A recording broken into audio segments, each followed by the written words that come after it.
te encontramos en la manometría en ese paciente una falta de relajación del esfínter esofágico inferior, ¿verdad? Eso vas a encontrar con una peristalsis esofágica conservada. ¿Qué estarías pensando en ese paciente?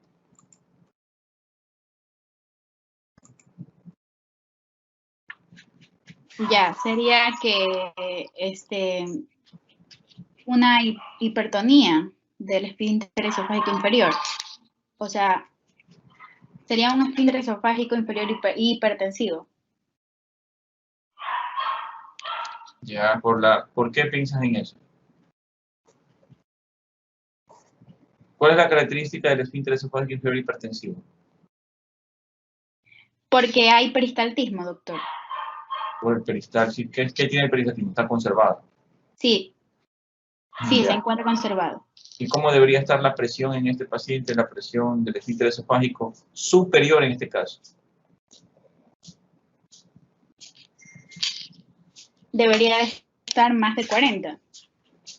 Correcto, muy bien. A ver, Gisela Rosero. Sí, dígame, doctor. A ver, Gisela, si tenemos un paciente en la que yo sospecho prácticamente de una acalasia, el diagnóstico de la misma doctora, ya le encontramos acalasia, pero el paciente tiene 2 stent coronarios. Tiene como antecedente haberse puesto stent coronarios. ¿Cuál tratamiento crees tú que podríamos hacer en este paciente? O sea, si ya diagnosticamos la acalasia como tal, lo que haríamos sería farmacológicamente, ya usar fármacos como tenemos los IBP, que son los inhibidores de la bomba de protones, también usaríamos, eso es si el paciente ya está presentando como que un tipo de acidez, ya. Mientras también podemos usar bloqueadores de canales de calcio si es que está teniendo dolor. Ahora también tenemos otra adicional que va a ser una inyección de toxina una toxina botulínica, ya. Que ese de aquí nos va a ayudar a que tengamos tiempo, entre 6 a unos 8 meses, podemos tener tiempo para que luego podamos como que llegar al tratamiento quirúrgico como tal. Bueno, correcto. Y si imaginemos que no funciona la toxina botulínica, ¿qué harías en ese paciente? Si ya el tratamiento farmacológico ni la toxina no funciona, lo que haríamos ya es hacer una reconsideración de manejo de gastroeconomía, es decir, que el paciente va a comenzar a alimentarse por una sonda. Muy bien. A ver, Zúñiga, Ana Belén. Ah, no, perdón. Zambrano Rugel, María José.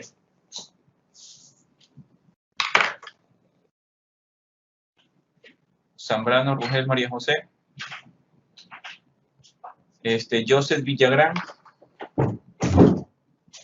Sí, doctor, presente. A ver, Joseph. Caso contrario. Imaginemos que este paciente tiene una acalasia y es totalmente, no tiene ningún antecedente quirúrgico, no hay antecedentes patológicos personales. ¿Qué tratamiento harías en secuencia a este paciente? ¿Qué es lo que iniciarías? ¿Qué harías con un paciente con una acalasia severa? Una dilatación neumática. Ya. O la miotomía de Heller. ¿Dilatación neumática de qué?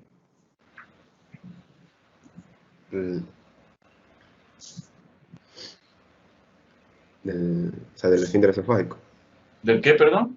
Del esfínter esofágico. Del esfínter esofágico, correcto. Ya, y si no responde la dilatación, ¿qué harías? Si ya no responde la dilatación, o sea, ahí haría la miotomía de Heller. Bueno. A ver, Raúl Vargas. Sí, doctor. Este paciente que no responde a la dilatación neumática, ¿qué haría? O sea, según hay que volver a repetir la dilatación. Tu compañero dijo que haría una dilatación neumática, ¿verdad? Yo le dije, si no funciona, ¿qué haría? ¿Volverías qué cosa? ¿Qué repetirías? ¿La manometría? No, la dilatación neumática. Otra vez con Volverías a la hacer botella otra de aire. dilatación. Correcto. Y si no responde a esta segunda dilatación, Pues ahí sí vamos a la miotomía. muy bien.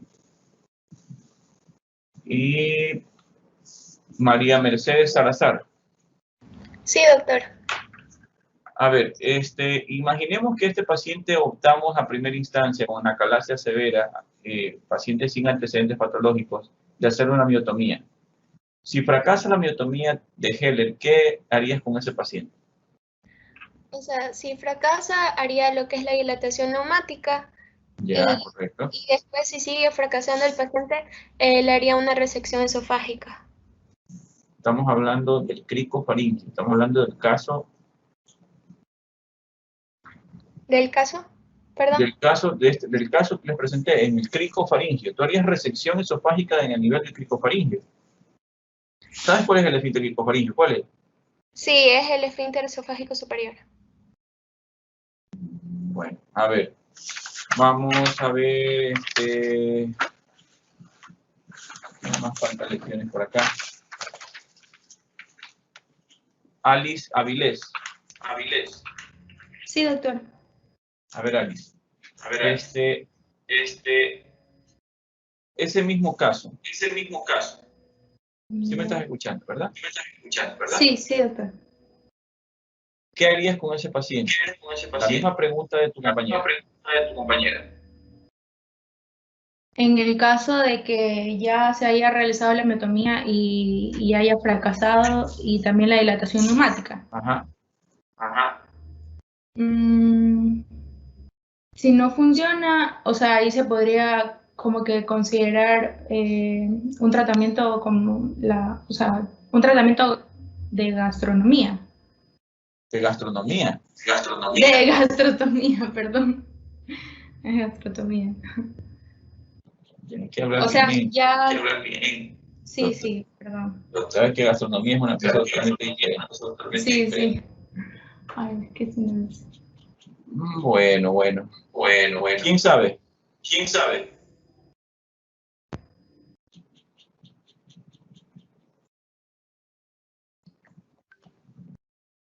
Sería tratamiento farmacológico. Toxina botulínica le podríamos poner si fracasa todo, ¿o no? La cricofaringio. Ya, la pregunta es más clara. A ver, Ignacio Castro. No, perdón, no. William Carrillo. Sí, Carrillo. La pregunta es más clara. ¿Por qué no haríamos una resección esofágica a nivel del cricofaringio? ¿Por qué no se le haría ahí? Uh-huh. O sea, ¿por qué trataríamos de no hacerla? Es la pregunta. O sea, la verdad no estaría indicado, excepto que, chicas, sea una cosa totalmente que no haya más que hacer, ¿no? Pero ¿por qué razón? O sea, no sería muy complicado, o sea, digo yo, aparte porque estamos en faringe, pero así una explicación concreta del por qué exactamente. ¿Cuál sería? O sea, porque tú me dices sería muy complicado porque está en faringe. ¿Por qué? ¿Qué razón? ¿Qué cosa sería complicada? Podríamos ocasionar algún tipo de lesión, una perforación, no sé. No. Doctor, ¿yo puedo responder? A ver, cuéntame. ¿No sería una evocación cervical lateral izquierda? Evocación cervical lateral izquierda. Ya, ¿qué pasaría con esa evocación? ¿Qué harías con ese paciente? Ya, sería que se le realiza del lado izquierdo, ya que hay varias... ¿Del lado izquierdo de qué, mijita? Del lado izquierdo del esfínter. ¿Del esfínter? No, espérate. Se le haría del lado izquierdo porque ahí hay pocas variantes anatómicas. Entonces, se le hace, o sea, siguiendo lo que es el esternocleidomastoideo para que no... ¿Pero qué harías? Una evocación. O sea, una evocación entiendo que es como una especie de una cánula para que pueda una derivación.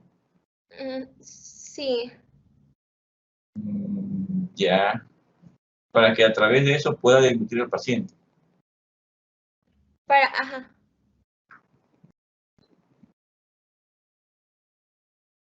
A ver, no es lo muy recomendable, pero, a ver, Daniela Domínguez, el mismo caso.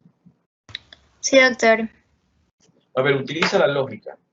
Si tengo una lesión en el cricofaringio, una calasia en el cricofaringio que no responde a la dilatación neumática, no responde a la miotomía, ¿qué harías con ese paciente?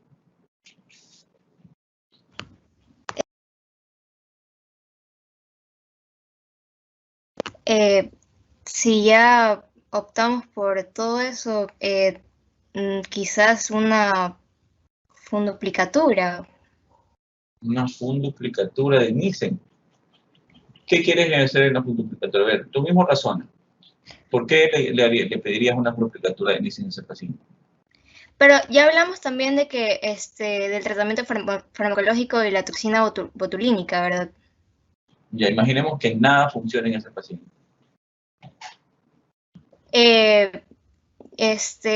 Bueno, no podemos hacer la resección esofágica.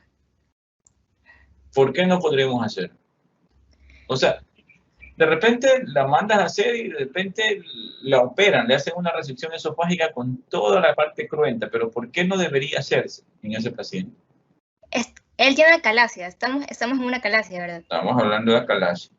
Porque los tratamientos más eficaces para la acalasia, el más eficaz es la miotomía quirúrgica de Heller y la dilatación neumática. Ya, ¿y qué pasa con eso? El tratamiento óptimo de la acalasia cricofaringea primaria no está claramente definido. La primera técnica que se considera de elección son las dilataciones neumáticas. Cuando estas no son efectivas, yo creo que nos podríamos plantear la cirugía o la inyección de la toxina botulínica. Pero si... Estamos redundando lo mismo. Yesenia Cañarte. Yesenia. Sí, doctor. A ver, Yesenia. ¿No quieres que te pregunte? ¿Qué estás? Sí, doctor, dice, sí, bajito, como que con miedo. Sí, doctor, aquí estoy, te dice. A ver, Yesenia, cuénteme. El mismo caso. Pero utilicen la lógica, chicos. Ni siquiera es lógica. Es cuestión de que hayan leído un poquito en esto. Si yo tengo un paciente, te digo que no tengo antecedentes patológicos, de repente el paciente con acalasia severa, le hiciste miotomía, le hiciste con el tratamiento farmacológico, miotomía, dilatación y no funciona nada. Te la pongo más fácil. Si el paciente tuviese unos 70 años con este tipo de síntomas, ¿qué harías con ese paciente? En ese caso... ¿Qué crees tú? ¿Qué harías? ¿Con qué solucionaríamos esa dificultad para deglutir que tiene el paciente? Está perdiendo peso por ese motivo. Entonces falló, o sea, el tratamiento farmacológico, también falló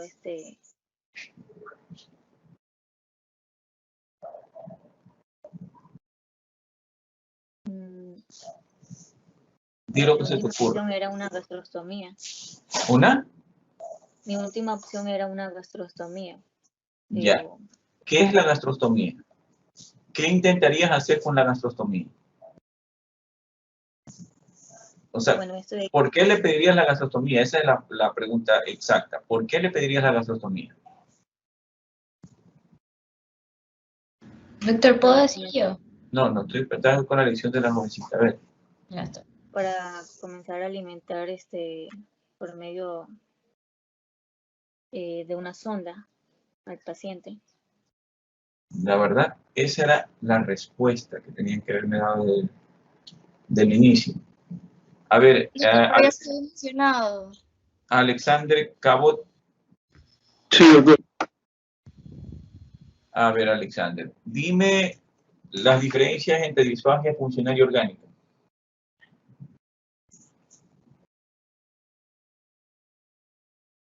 Bueno, tenemos que una disfasia funcional es intermitente, es decir, que esta va a ser constante y va a ser primero para sólidos y líquidos y Es la orgánica. A ver, es intermitente y va a ser constante. La funcional es intermitente. Pero dijiste constante. A ver, ¿cómo es el asunto? A ver. La progresiva sería la orgánica. La progresiva sería la orgánica, ya. ¿Y quién es la constante? ¿La funcional o la orgánica? La progresiva. Bueno. Está bien. Daniela Escobar. Sí, doctor, dígame. A ver, Daniela, te hago otra pregunta. Imaginemos que tenemos un paciente con los mismos síntomas, esa disfasia intermitente severa que no permite deglutir al paciente. Estamos digamos que estamos en una provincia donde no hay manometría esofágica. No puedes hacer ese estudio. Tú estás sospechando que de repente el paciente tiene una calasia, pero no tienes el acceso directamente a una manometría. ¿Qué harías? ¿Cómo te ayudarías para diagnosticar esa calasia? Por medio de una endoscopía, y si no tenemos un endoscopio, se podría hacer un esofagograma. Ya. ¿Y qué esperas encontrar en el esofagograma? En la calasia, podemos encontrar, no hay ondas peristálticas en la parte del cuerpo, y tendríamos también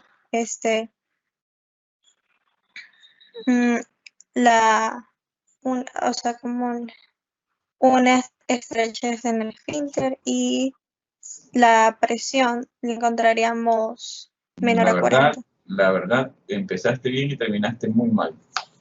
A ver, por imágenes también. Eduarda Fierro.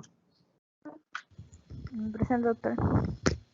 A ver, Eduarda, la misma pregunta. Ok, yo encontraría en el esofagograma. Ajá, ¿qué esperas encontrar en un paciente? No. Estamos hablando de un paciente que estoy con una alta sospecha de una calasia. Pero no tengo manometría. ¿Qué esperarías encontrar en el esofagograma? ¿Estás de acuerdo con tu compañero o no? En lo de las presiones no, porque eso lo veríamos es en la manometría esofágica. Ya, correcto. ¿Qué esperarías encontrar? Supongo que la verdad es que no estoy muy familiarizada con el esofagograma, déjenme recordar. Pero, ¿qué piensas que puede haber? Creo que encontraría en las ondas peristálticas. ¿Otra vez? ¿Ondas qué? No, o sea, es que se ven así, pues, está todo, se va de un lado para el otro, y luego se estrecha al final.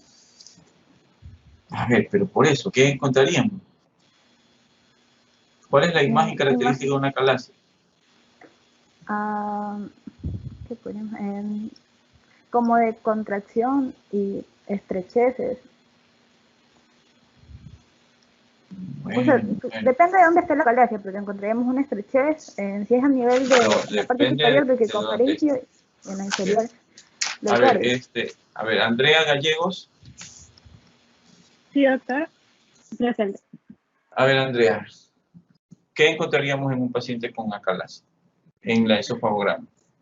A ver, en este caso, en el esofagograma se va a poder presenciar que a nivel del cricofaringeo o el esfínter esofágico superior se va a ver una estrechez, al igual que en el esfínter esofágico inferior, que da la forma de pico de pato. Y por lo tanto en el cuerpo, sí, pico. Y tanto en el cuerpo se ve una dilatación por la peristaltismo. Correcto. A ver, Denise Mera. Dígame, doctor. A ver, Denise, vamos a ver, ¿qué te preguntamos a ti? A ver, ¿por qué motivo no usamos nosotros mucho el esofagograma para diagnosticar nuestros motores? ¿Por qué razón? Porque puede ocasionar una perforación esofágica y... ¿Qué cosa? El esofagograma, perforación esofágica. Mira, la probabilidad de perforación esofágica es más alta al hacer una endoscopía que al hacer un esofagograma. y es más alta al hacer una manometría que al hacer un esofagograma.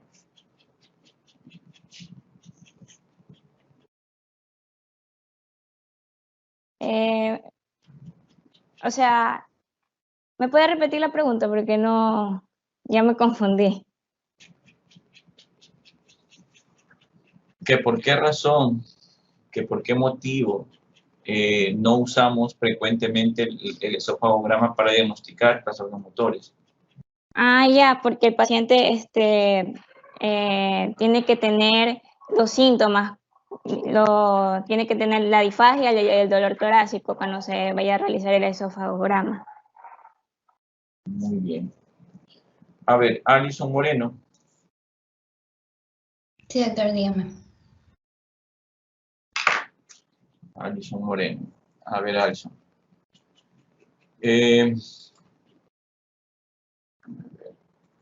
¿Qué te podemos preguntar aquí? Dime cuál es el trastorno motor esofágico más frecuente.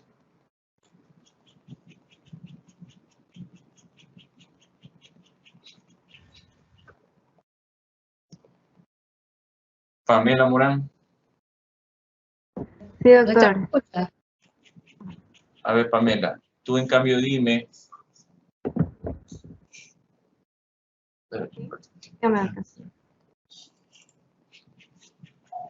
Dime diferencias entre una calasia y una esfínter esofágico hipertensivo. Ya. Primero es que la calasia tiene una presión de 26 a 40 milímetros mercurio. Y en cambio el esfínter inferior hipertensivo tiene más de 40 milímetros mercurio. De ahí la calasia tiene una falta de relajación incompleta a 50% del esfínter esofágico inferior. Y el esfínter inferior hipertensivo, en cambio, tiene una relajación completa al 100%. De ahí la calasia va a haber una aperistalsis, y en cambio en el esfínter inferior esofágico, el peristaltismo está conservado. Y por último, en la calasia puede afectar tanto al esfínter superior, que es un 10%, y también afecta al esfínter inferior en un 90%. Y en cambio, el esfínter inferior hipertensivo, como su nombre lo dice, solo afecta al esfínter inferior. Ya. Doctor. A ver, otra pregunta. Gabriela García. Sí, doctor, presente. Gabriela, yo tengo una pregunta. De todos los trastornos motores, ¿cuál es el que está más relacionado con regurgitación y pirosis? Acalasia. ¿Quién más? El esfínter, el trastorno motor inespecífico también. Bueno, en realidad todos pueden estar relacionados con algo de reflujo, regurgitación y pirosis, pero lo más frecuente es la acalasia y el trastorno motor inespecífico. A ver, ¿por qué nos quedamos ahí? Doctor. Sí.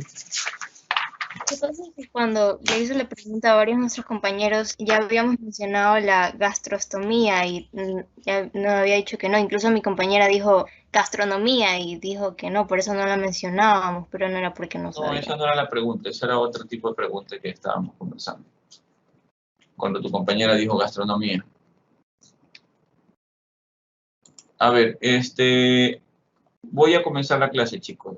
Y al último les doy la nota de lecciones y la nota de las exposiciones, ¿ya? Voy a compartir para poder empezar la clase. Bueno, como han leído la mayor parte, eso me da mucho gusto. La clase se vuelve más didáctica. Una cosa es leerla, otra cosa es venir recién a escuchar los términos y sin tener ni idea de lo que estamos hablando. Otra cosa es ya tener la base y pueden inclusive hasta hacer preguntas y que hacemos una clase mucho más práctica, ¿no? A ver, sí están viendo, chicos, ¿no?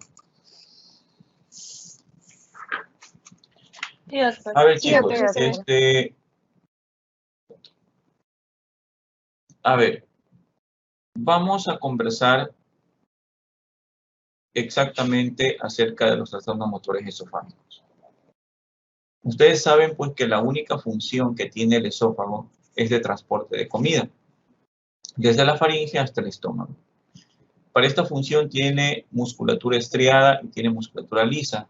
Los el tercio superior del esófago tiene musculatura estriada, y los 2 tercios inferiores tienen musculatura lisa. Básicamente es esa la función. Sin embargo, esta musculatura estriada y esta musculatura lisa tienden a desincronizarse, ¿verdad? Y de esa manera van a producir estos trastornos motores que llevan ya con ciertas características manométricas las diferencias entre una y otra. A veces es difícil diagnosticarlas porque no los pensamos, pero cuando lo pensamos y hacemos los estudios respectivos adecuados, llegamos al diagnóstico. Sabemos pues que el esófago está delimitado en el tercio superior por el cricofaringio y en el tercio inferior por el cardias, o esfínter esofágico inferior, ¿verdad? Todos estos esfínteres también pueden alterarse porque son parte de la musculatura y aparecen pues todas estas enfermedades como la acalasia, como la hipertonía del esfínter esofágico inferior, como el espasmo difuso del esófago, el esófago cascanueces, trastorno motor inespecífico, bueno, todos los trastornos que vamos a mencionar ya mismo. Lo que tienen en común estos trastornos motores es que producen 3 síntomas muy marcados. Una disfagia que puede ser leve, moderada, inclusive severa. La disfagia severa se puede acompañar con pérdida de peso sin que sea un trastorno orgánico, ¿verdad? Y la característica de la disfagia es funcional. Acuérdense que cuando yo les conversamos en la primera clase que era una disfagia funcional y que era una disfagia orgánica. Como dijeron bien los compañeros, los doctores, la disfagia funcional pues es una disfagia intermitente y no se acompaña de signos de alarma. En cambio, la disfagia orgánica es una disfagia progresiva y se acompaña de signos de alarma, como por ejemplo sangrado digestivo o pérdida de peso. Tenemos dolor torácico, es un dolor tipo opresivo, es un dolor tipo, muchas veces es un dolor, una mezcla entre opresivo y urente, retroesternal. El dolor puede ser tan agudo, tan fuerte, que puede simular una patología cardíaca, ¿verdad? Y hay muchos pacientes que llegan a emergencia por un dolor torácico producto de un trastorno motor esofágico y llegan a la emergencia para descartar una coronariopatía. Entonces, y la otra pues es la pirosis. La pirosis pues es la sensación de ardor retroesternal muy marcada, que se presenta en realidad con todos los trastornos motores, pero más frecuentemente con la acalasia.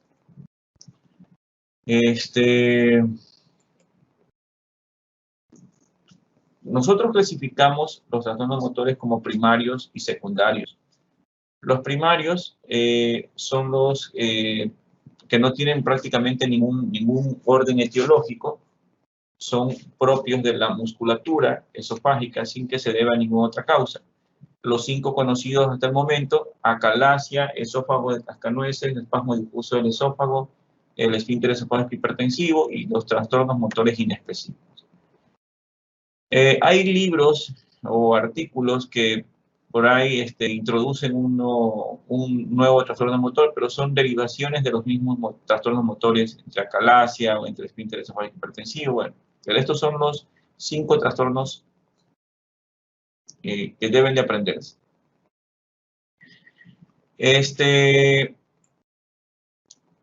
A ver, otra cosa. Los trastornos primarios son los más frecuentes y corresponden aproximadamente al 80% de pacientes. En cambio, los trastornos secundarios son los menos frecuentes y ocupan el 20%. Dentro de los trastornos secundarios tenemos los neurológicos, los musculares, los metabólicos, los infecciosos, los neoplásicos, los iatrogénicos. Dentro de los neurológicos tenemos el accidente cerebrovascular, el tumor cerebral, el Parkinson, la esclerosis lateral amiotrófica, la esclerosis múltiple, la parálisis cerebral. Dentro de las musculares tenemos las distrofias, las miositis. Dentro de las metabólicas, diabetes, hipohipertiroidismo. el lupus eritematoso sistémico, la amiloidosis, sarcoidosis. Dentro de las infecciosas tenemos sífilis, botulismo, rabia, difteria, síndrome de inmunodeficiencia adquirida, meningitis. Neoplásicas, ciertas neoplasias pueden cursar también con ciertos trastornos motores, especialmente los linfomas. Los divertículos esofágicos también pueden dar la sensación de un trastorno motor, especialmente esos divertículos grandes, y generalmente los divertículos que se presentan en el esófago son los divertículos, ¿cómo se llama el divertículo que se presenta generalmente en el esófago? El divertículo de Senker. A ver, tu compañera dijo primero, ¿quién fue? Una voz bajita que no quiere ni hablar. Fierro. Sí. Sí, porque el de Merkel es el del ciego, ¿verdad? Sí, Senker. Muy bien.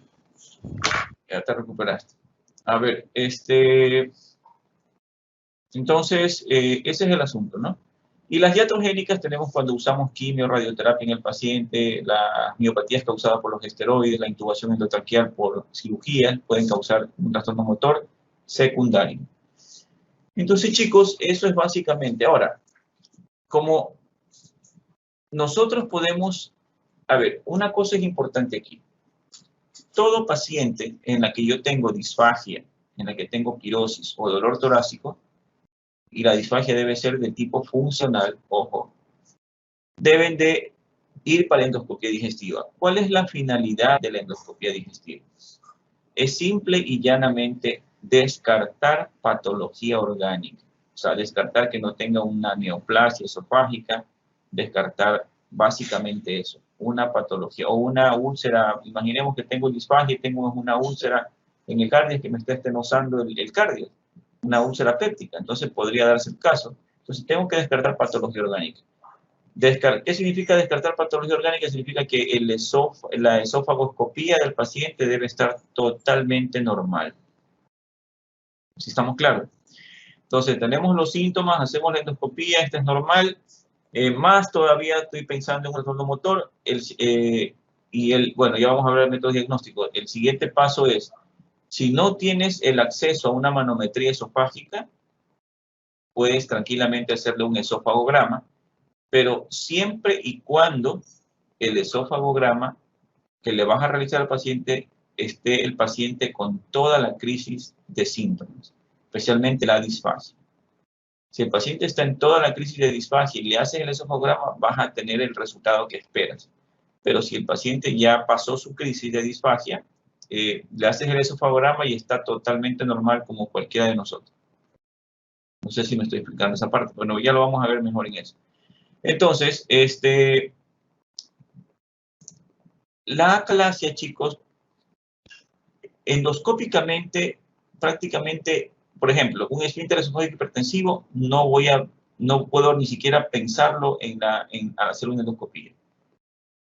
No lo voy ni siquiera, no me da chance a ver nada, el espasmo difuso, nada. O sea, yo hago la endoscopia y no encuentro nada, pero en una acalasia, al hacer una endoscopia, sí puedo encontrar una falta de relajación del esfínter esofágico superior o inferior, que me dificulta el paso del endoscopio. Normalmente cuando uno hace una endoscopia, los esfínteres y el músculo se va abriendo automáticamente. A medida que va pasando la endoscopia, eso se va abriendo. Es como que va sincronizado. Pero en el momento que tenemos una acalasia, lo que vamos a encontrar al paso del endoscopio es una resistencia. Una resistencia que hay que hacer una pequeña fuerza para poder pasar el esfínter. Eso ya debería alertarme a mí como un trastorno, posiblemente una acalasia que debe ser investigada. No sé si me estoy explicando. Eso es lo único que lo podemos visualizar o podemos sentir, no visualizar, podemos sentirlo al hacer una endoscopía alta en la acalasia. Entonces, yo le hago la manometría a este paciente, ¿verdad? ¿Y qué espero encontrar en una acalasia? Espero encontrar, primero sabemos que la acalasia es una falta de relajación del esfínter esofágico superior e inferior o relajación incompleta, ¿verdad? Cercana al 50% postdeglución.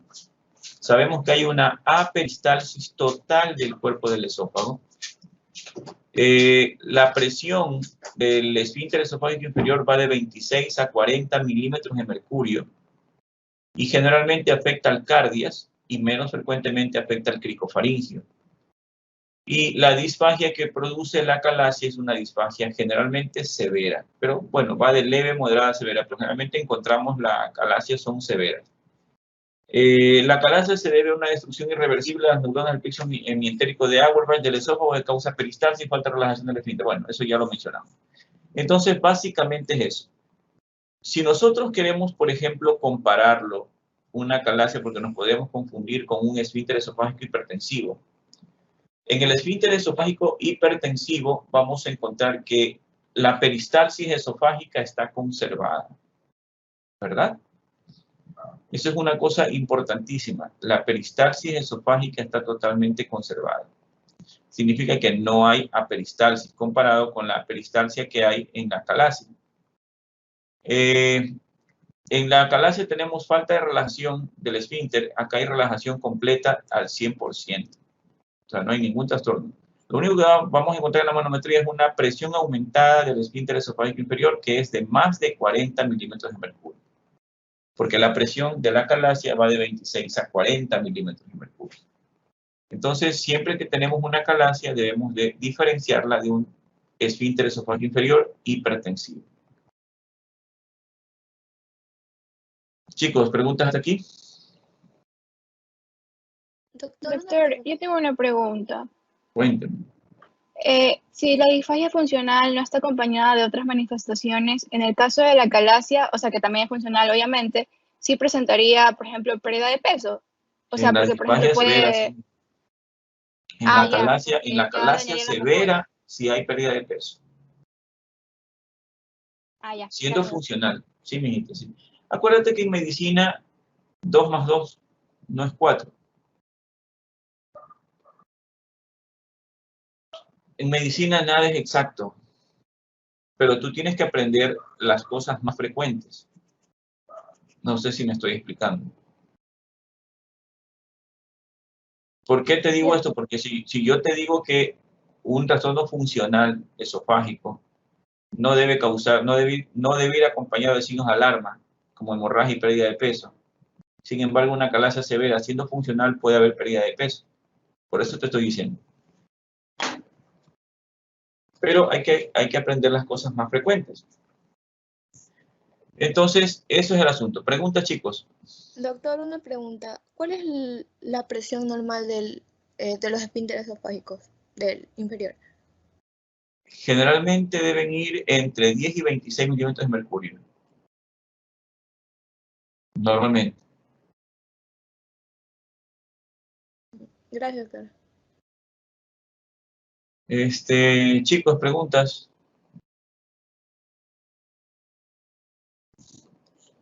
A ver, entonces continuamos. Ya hemos visto la diferencia entre acalasia. No hay ninguna complicación aquí, ¿verdad? Acalasia, esfínter esofágico hipertensivo. Eso lo saben mejor que yo ustedes.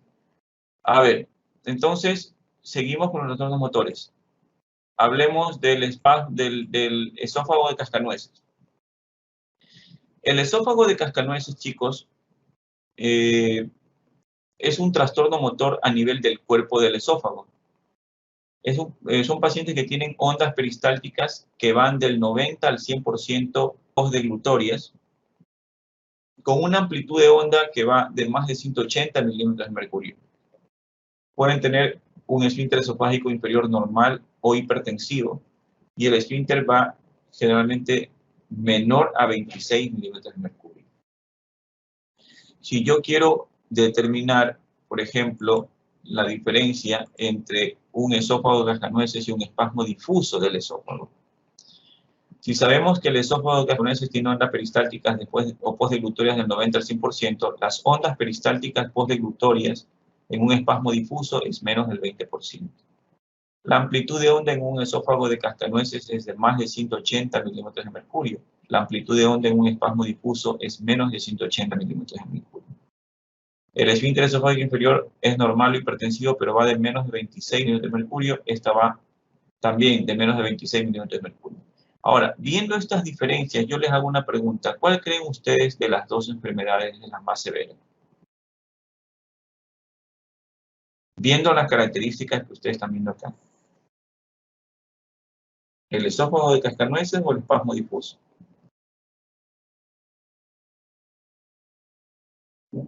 El espasmo difuso.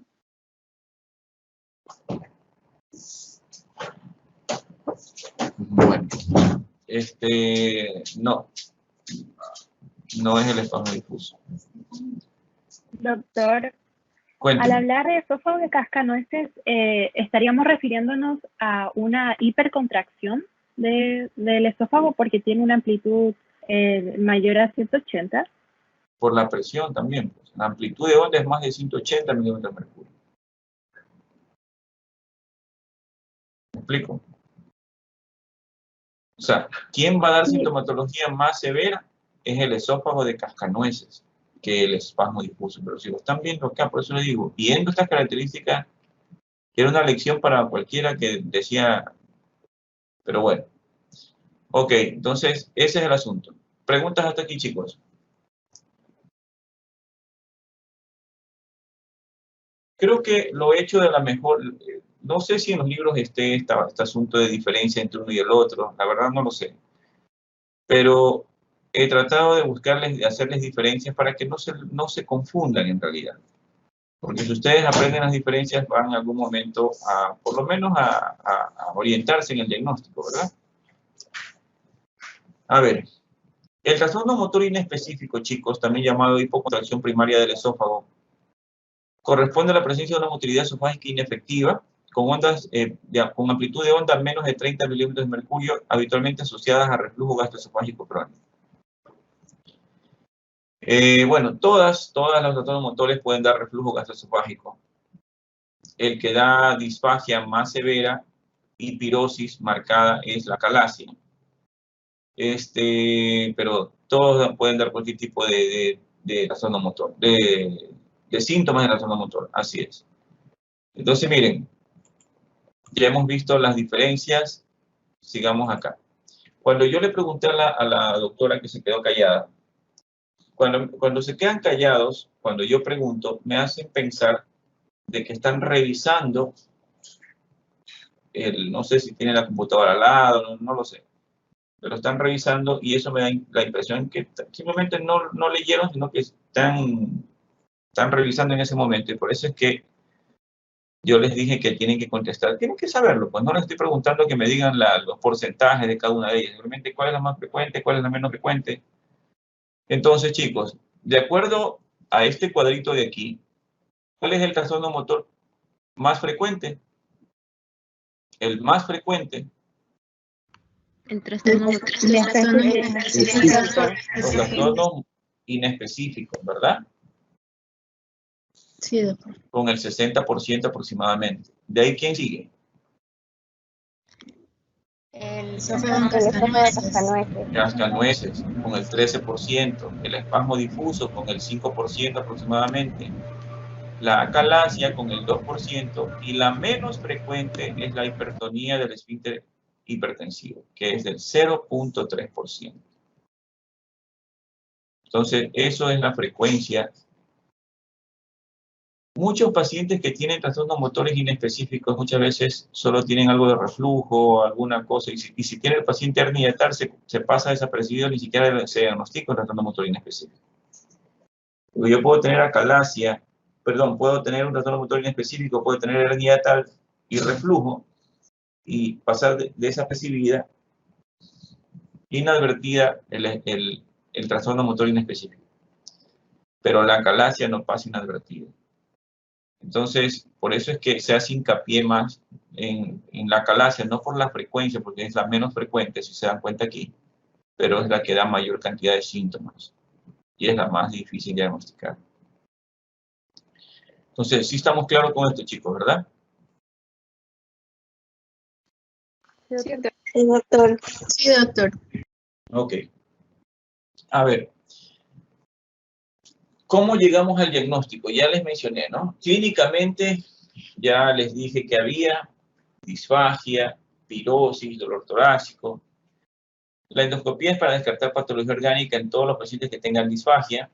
Si yo estoy sospechando de un trastorno motor, inmediatamente le hago una manometría esofágica, que es el examen GOL estándar en el diagnóstico del trastorno motor esofágico.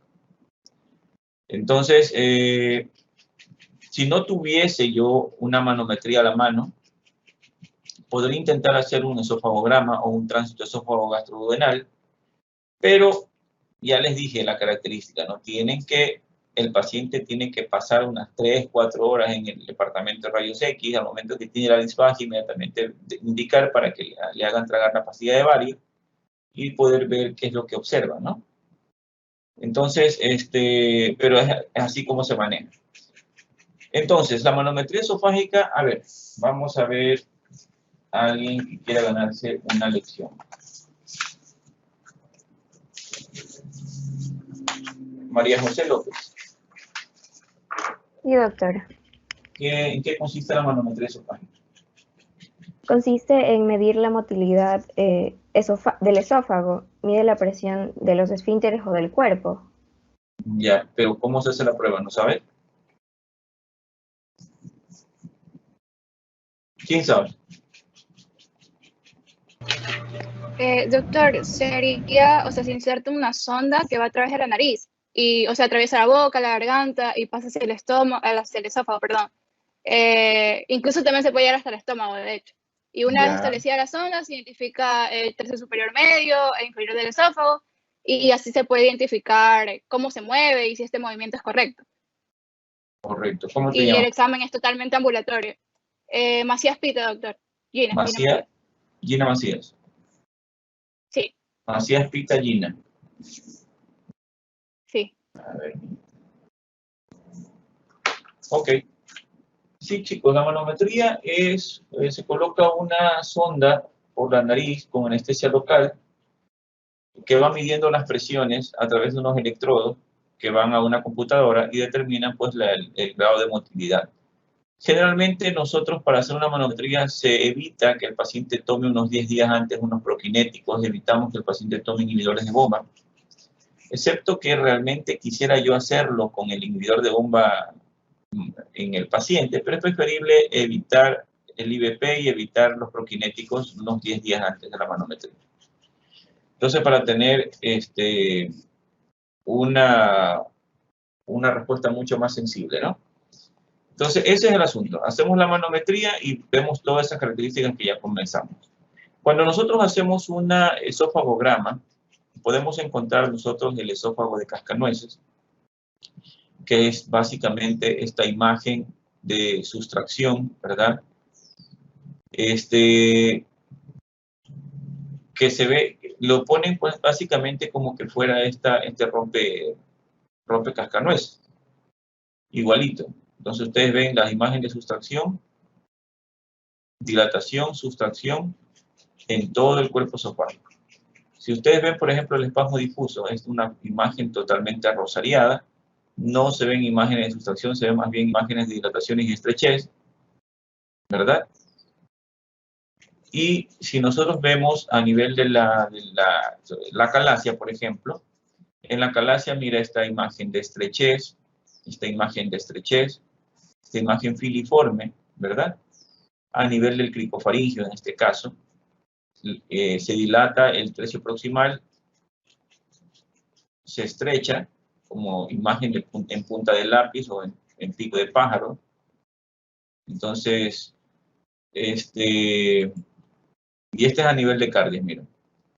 La estrechez es más o menos de unos 2 centímetros, aquí es una estrechez mayor a 2 centímetros, con un esófago dilatado.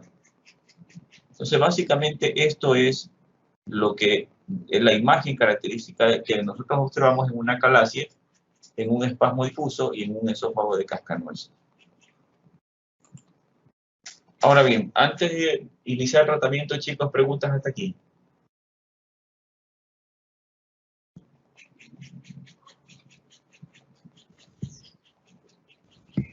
No, doctor. No, doctor. A ver, con respecto al tratamiento, chicos, si tengo un trastorno motor, en realidad no hay nada, no hay un tratamiento específico para un trastorno motor, excepto para los que ya vamos a mencionar, que es la calasia, ese tipo de cosas, ¿no? Pero no hay trastorno motor un tratamiento que yo diga, este va efectivo en el espasmo difuso, este va efectivo en el esófago de cascanueces. No, no hay. Entonces, ¿qué tenemos que hacer? Básicamente, tratar los síntomas. Porque ustedes saben que los trastornos primarios son curables.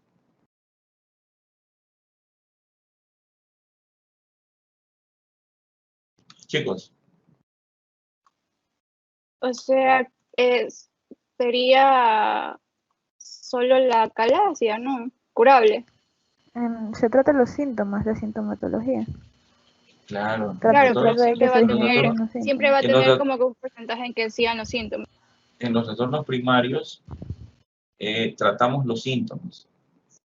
La calasia tiene ciertos tratamientos específicos, pero sin embargo, si yo hago una dilatación o hago inclusive con la miotomía, puede que con el tiempo vuelva el paciente a presentar una calasia en la misma zona. La única cosa que me haría que el paciente no vuelva a presentar acalasia nunca más en su vida es la esofaguectomía. Porque me estoy llevando prácticamente el esfínter. Pero si yo hago dilataciones o hago miotomía tipo Heller, puede volverse a formar otra acalasia con el tiempo del paciente. Puede que ocurra como puede que no, pero puede darse dado el caso que se puede volver a formar una acalasia en el esfínter operado. Entonces, con esto queda a la idea que los trastornos primarios no son curables. Los trastornos secundarios vendrían a ser curables siempre y cuando trate la causa. Sí estamos claros, ¿no? Todas las causas que mencionamos, el ACV y todas las cosas que vimos ahí, entonces es diferente. ¿Qué tratamiento les damos al paciente? Nosotros tenemos solamente inhibidores de bomba de protones, tenemos prokinéticos, tenemos bloqueantes de los canales de calcio, nada más. Los bloqueantes de canales de calcio tenemos la nifedipina, la nodipina, el litiazem, verapamilo, nitrendipina, nicardipina. Son en realidad, ¿quién maneja este tipo de bloqueadores de calcio? ¿Qué especialidad? A ver, chicos. Cardiología. Cardiología. Los cardiólogos son los que manejan esto. Pero nosotros nos convertimos en cardiólogos cuando tenemos trastornos motores. Y siempre y cuando vas a utilizar este tipo de drogas, tienes que tener una valoración cardiológica que no vaya a alterar no vayas a causar ningún problema cardiovascular por usar este tipo de drogas. A pesar que la nifedipina, en dosis habituales para el tratamiento, que son de 30 miligramos en el día, no ha dado respuesta de que haya causado una vasodilatación marcada, un dolor precordial, alguna cosa de estas no ha habido, ni aumento de presión arterial, pero igual debe usarse con el cuidado de una valoración cardiológica, ¿no? El sildenafil lo he traído aquí como un relajante potente de la musculatura lisa esofágica, pero tiene muchísimos efectos adversos que no se lo utiliza por ese motivo. Inclusive creo que están ya para sacarlo. Inclusive, ustedes saben que para qué se usa el sildenafil, ¿verdad? Hablar de los varones. Exactamente. Entonces, por los efectos adversos que tiene. Sin embargo, el sildenafil es muy potente. Para esas acalasias severas es muy potente. Pero tiene efectos adversos, tiene que tener una buena valoración cardiológica del paciente para poder, si quiere utilizar sildenafil como tratamiento de una acalasia, por ejemplo, podría hacerlo. Entonces, miren. La dosis, doctor, de sildenafil, ¿cuál podría ser? La dosis, empezamos siempre con un cuartito de tableta. Un cuarto de tableta, puedes empezar una vez al día, luego puedes darle cada 12 horas. Yo generalmente no uso el sildenafil, excepto que si yo tengo una acalasia muy marcada, yo voy directamente o le pongo la toxina botulínica, le inyecto toxina botulínica en el cardiac.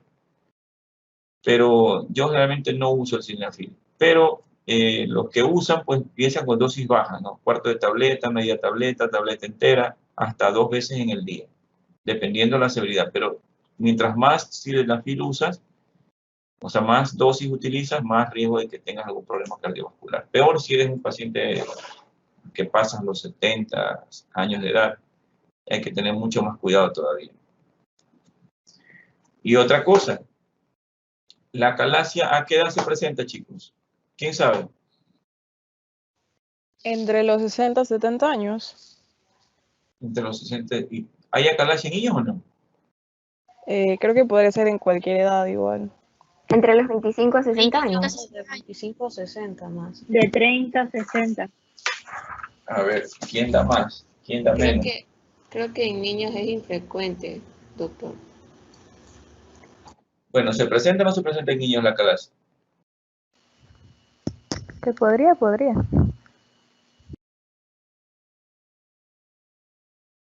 Pero es muy raro. Es raro en niños. La verdad sí, es infrecuente en niños, pero se puede presentar. Y el tratamiento es igualito, como el de los adultos. Bloqueante de los canales de calcio, y todo el asunto, ¿no? A ver, chicos, yéndonos ya a la parte más, a lo que nos interesa, que tienen tratamientos ya más específicos, ¿verdad? La acalasia. Si el tratamiento farmacológico no funciona o funciona parcialmente, puedo inyectar toxina botulínica al esfínter alterado o afectado. A través del endoscopio se utilizan unas sondas que tienen unas agujas y esa sonda se conecta a un émbolo, a una jeringa, ¿verdad? Cargada con toxina botulínica. Entonces nosotros inyectamos un cc en cada cuadrante siguiendo las manecillas del reloj y de esa manera le doy, el paciente queda prácticamente sin acalasia aproximadamente por 6 a 8 meses.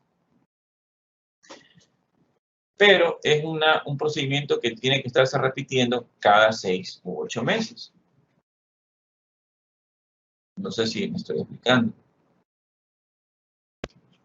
Porque lo que hace la toxina botulínica es relavar a las mujeres. ¿Para qué utilizan la toxina botulínica?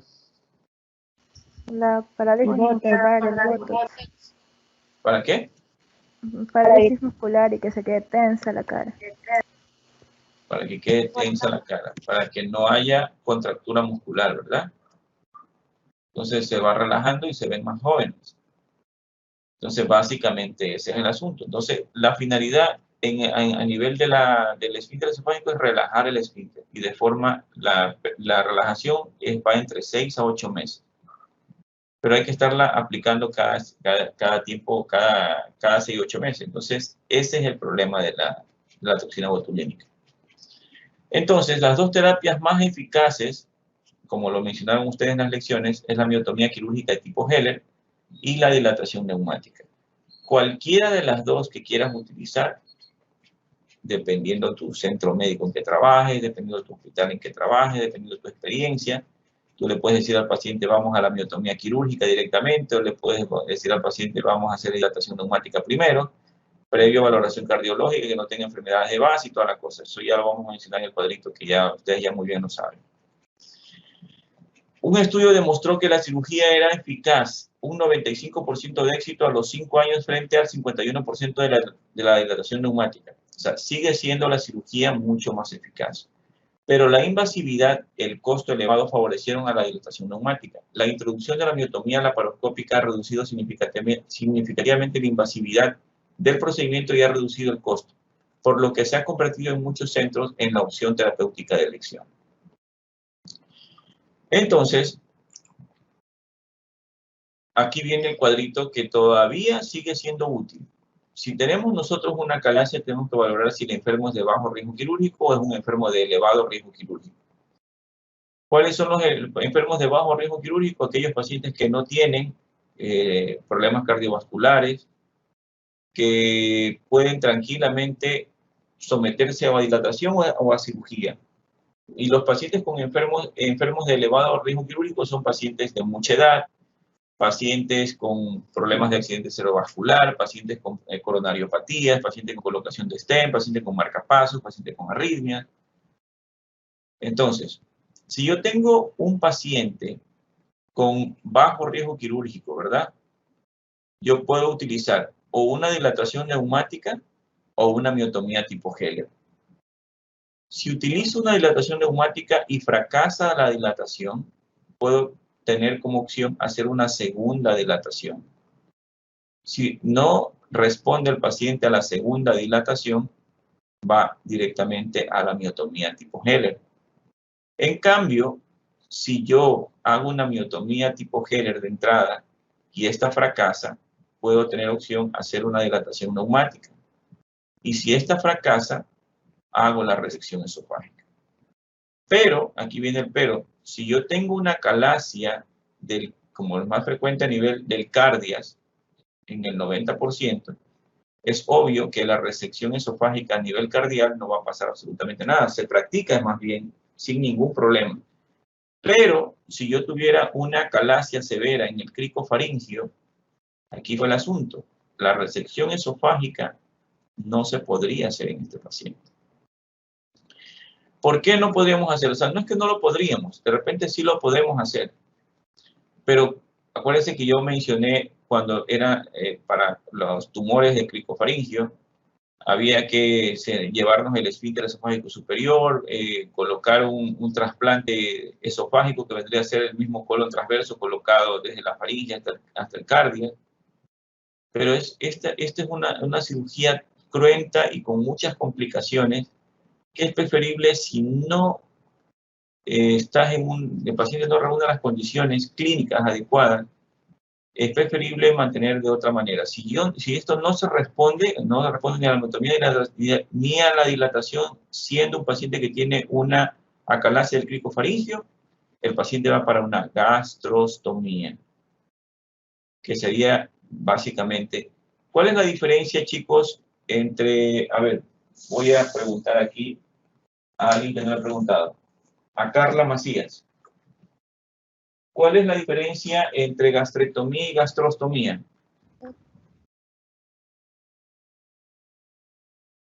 Gastrectomía. Me imagino que esa sería relacionado con algo del estómago, no sé, quitarlo, pero la gastrostomía, en cambio, es la... o sea, es ponerlo... Diferencia, sí, está bien.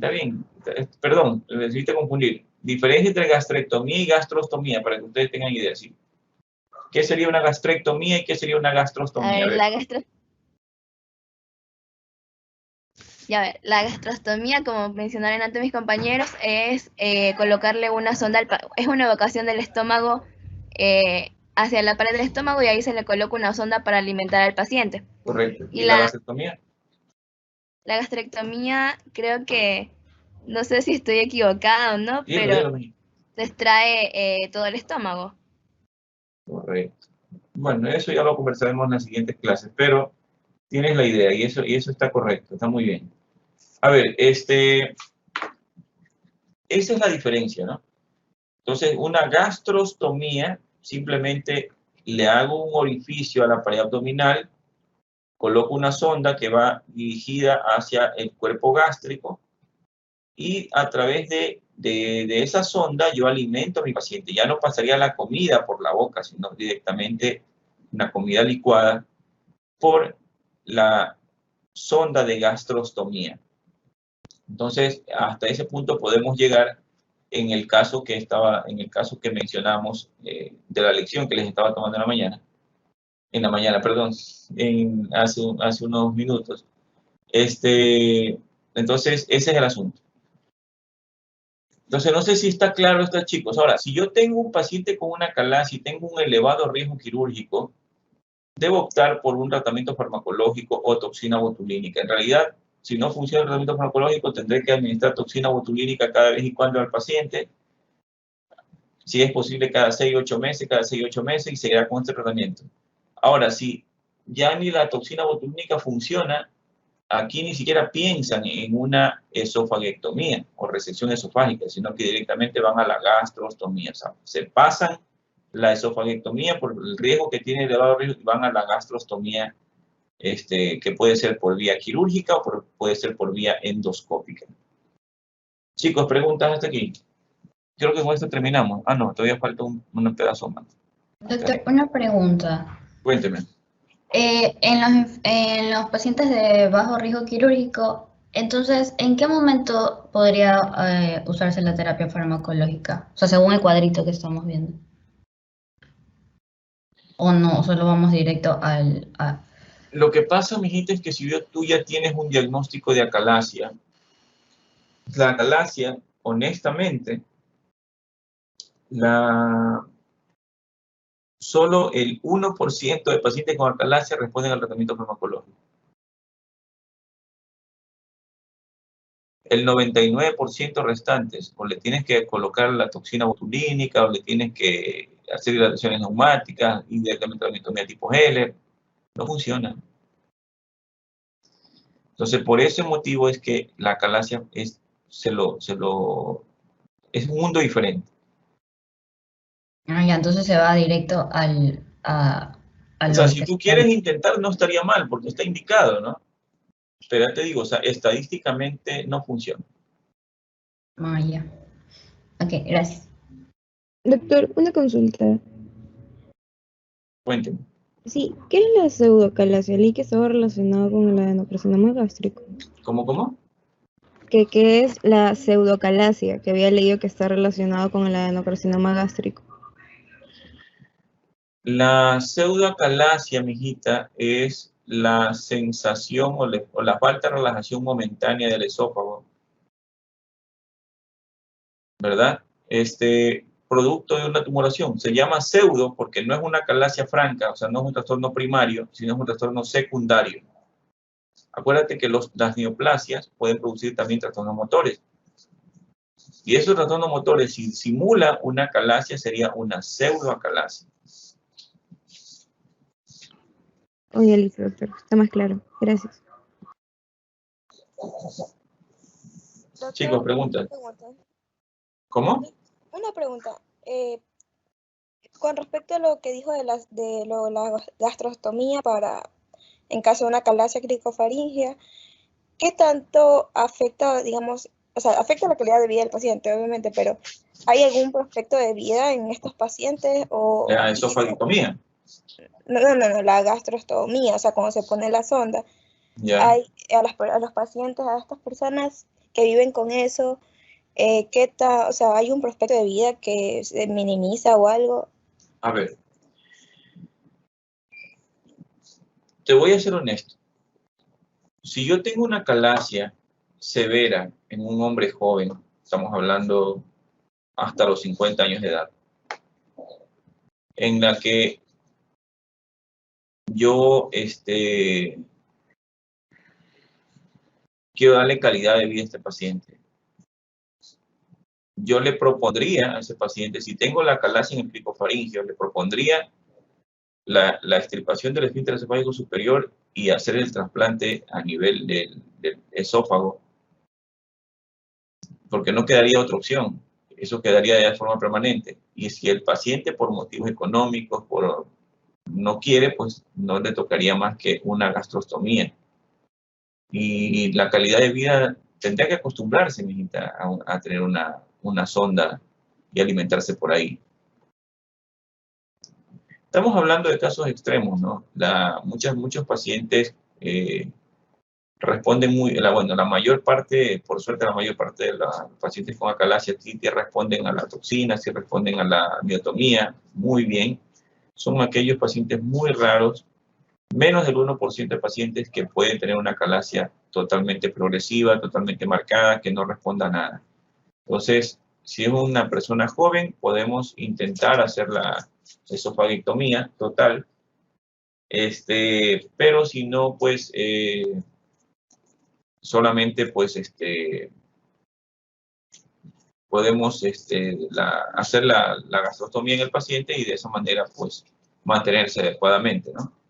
Pero la calidad de vida de un paciente con gastrostomía es buena, porque un paciente con acalasia no va a terminar en un cáncer de esófago, excepto que seas tan salado que tengas una acalasia, tengas reflujo marcado y aparte de eso tengas un esófago de Barrett con displasia. Eso es otra cosa, ¿no? Pero la acalasia en realidad no debería llevarte a ningún tipo de cáncer. El que te lleva al cáncer esofágico sería el esófago de Barrett, pero no la acalasia. Es más, si yo, por ejemplo, a un paciente que le someto una miotomía tipo Heller, ¿verdad? Siempre que hago una miotomía, debo realizar una funduplicatura para dejar apretado el esfínter esofágico inferior. Y de esa manera, porque acuérdense que si yo hago un corte de la musculatura del tercio inferior del esófago, voy a tener en ese paciente un reflujo y una regurgitación continua. Entonces, si yo le hago una funduplicatura, de esa manera prevengo el reflujo de ese paciente. ¿Sí estamos claros? Sí, doctor. Sí, doctor. Chicos, preguntas. Preguntas para comenzar con las exposiciones. ¿Cuántas exposiciones hay hoy? 3. Chicos. Sí, doctor. A ver, preguntas, si no, para ya dejar de compartir y comenzar con la clase. Sí, doctor. Una pregunta. Con respecto a la otra vez, con la gastrostomía, en algún momento, digamos, si el paciente decide vivir con esa sonda, por ejemplo, se tiene que retirar, digamos, si es que hay puede ocasionarse alguna sepsia, alguna infección en la sonda o no. Claro. Siempre se recomienda, pues, una limpieza adecuada del orificio donde está conectado la pared abdominal con la sonda que va a la piel. Hay que tener una limpieza adecuada. Y la sonda de gastrostomía se debe cambiar como a lo mucho cada 8 meses. Entonces, hay que estarla cambiando, hay que estar cambiando progresivamente. Esas son las cosas que quedarían en el paciente. Pero si haces una buena desinfección todas las veces que le das de comer al paciente y todo eso, no hay ningún problema. Se mantiene tranquilamente 8 meses con la sonda, eso se cambia después. El mismo cirujano cambia, lo vuelve a coger unos puntitos con la piel y queda ahí, ¿no? Entonces, ese es el asunto. Eso estamos hablando de casos extremos. En realidad, por suerte, la miotomía tipo Heller da muy buenos resultados en los pacientes, que es la técnica más adecuada en realidad. No digo que la dilatación, si tú ves en el cuadro, tú puedes utilizar dilatación o miotomía, pero la miotomía sigue siendo la más eficaz. Chicos, preguntas. No, doctor. Ok, voy a dejar de compartir para que ustedes compartan sus temas conmigo.